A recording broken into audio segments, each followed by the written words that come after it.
نحمد الله و نصلی علی رسوله الکریم و علی آله و اصحابه اجمعین.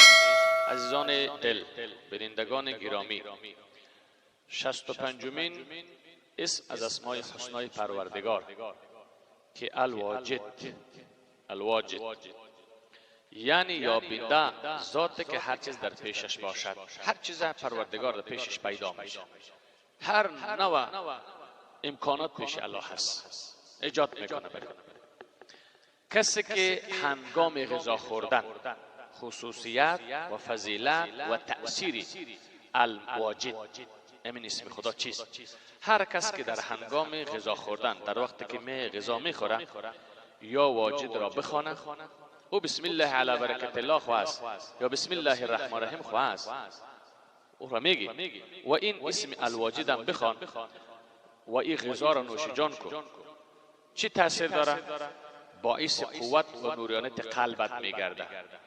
غذایی که الواجد خواندی و خوردی در سر جسم و جانت گرنگی نمیکنه، قلبت نورانیت میده. شما ببینید همین غذایی که ما شما میخوریم، هر نوع از این منفذی از سوراخ دهن، این یک خطرناک اتم است، زهر است. پروردگار در وجود تو هضم میکنه، حل میکنه، مواد فضله‌ای را علایده میکنه، مواد غایطه را علایده میکنه، مواد مایعات و ادرار علایده میکنه و در جسمت از این مواد قوت علایده میکنه.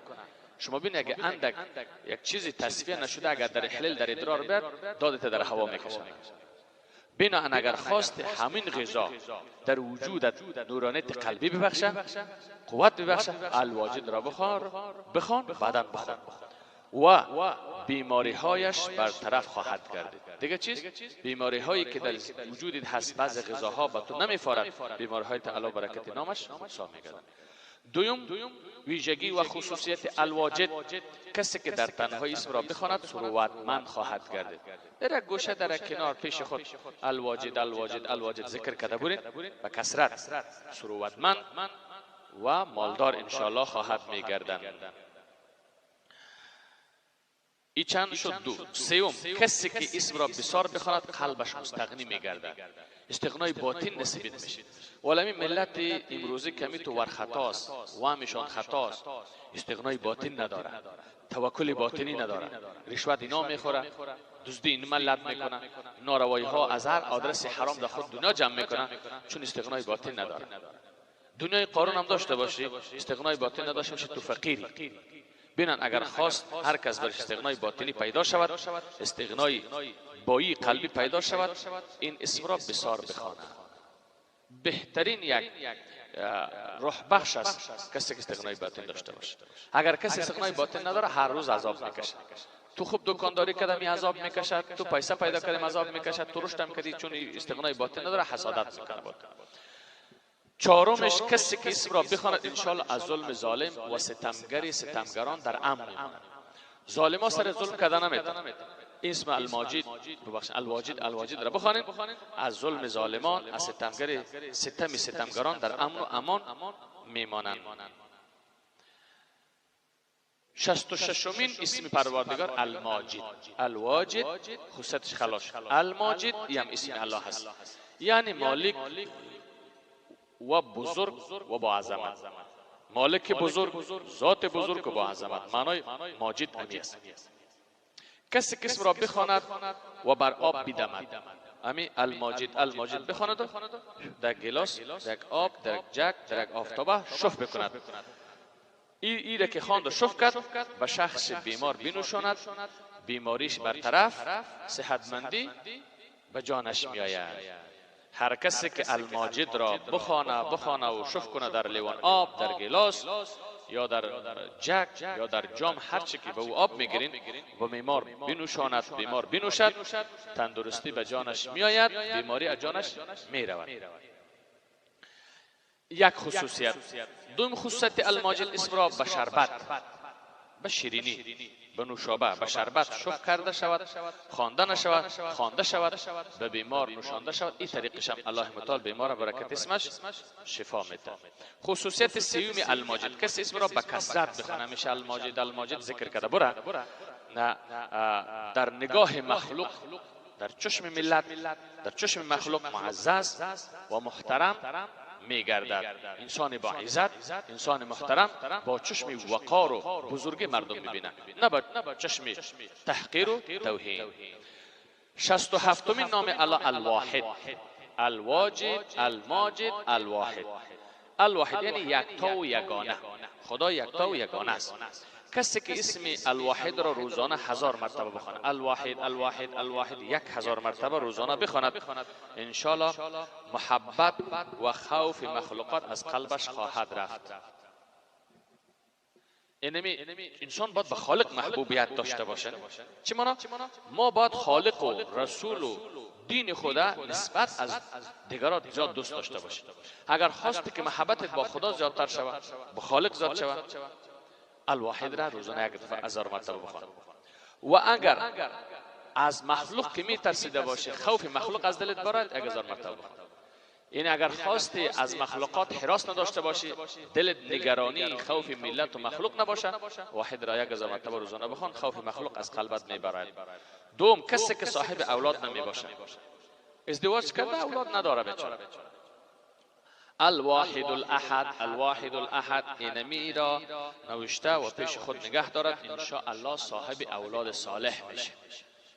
اولادی که درد سر باشه، اولادی که ناصالح باشه، اولادی که قاتل قطعی طریق باشه، امور نته خدا. متوجه هستی که امروز امی در بدری جامعه بیامنیتی هم از دست اولادای این بیباک است. همه گناه ها را ما انسان ها میکنیم. یعنی دور از این مسجد و کلمات اینجا سگهای دیدود می کوچه است، امینا می کارا نمیکنه، حیوان است می کارا نمیکنه، و کار را که انسان ها میکنه، قتل انسان میکنه، اهداف انسان میکنه، ظلم انسان میکنه، در حالی که با داشتن عقل و منطق. امر رقم اولادای ناصالح به درد نمیخوره. برادرای عزیز، الواحد الاحد را بخوانین، الله براتون اولاد میته، اولاد صالح میگرده ان شاء الله. این دو خصوصیت سوم، کسی که اسم را به تنهایی، کسی که اسم را از تنهایی هراس دارد. تنها که گامدم یک تکلیف داره که تنهایی از خانه برآمده نمیتونه، تا حمام رفته نمیتونه. کسی که از تنهایی هراس داره، ترس داره، وضو بکنه و این اسم را چی بکنه؟ این اسم را 1000 مرتبه بخواند، هر گونه خوف، هر گونه هراس، هر گونه سیاهی لغت کردن از قلبش بیرون می رود.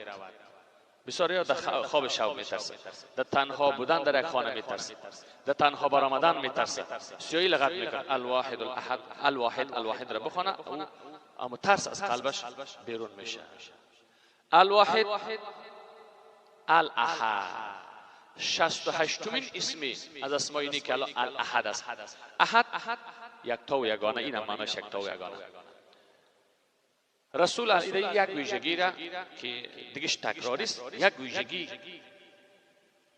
که داره، اما یکیش را شما اشاره میکنم که به خاطر حل مشکلات است. دیگه خصوصیت از این اکسی دانه هست، مثل الواحد باره تکراری است. اما یکی از این، رسول علیه السلام شخص را دید که این چنین دعا میکنه. پیغمبر گرامی علیه السلام دید یک شخص را که دعا دارد، دعا میکنه.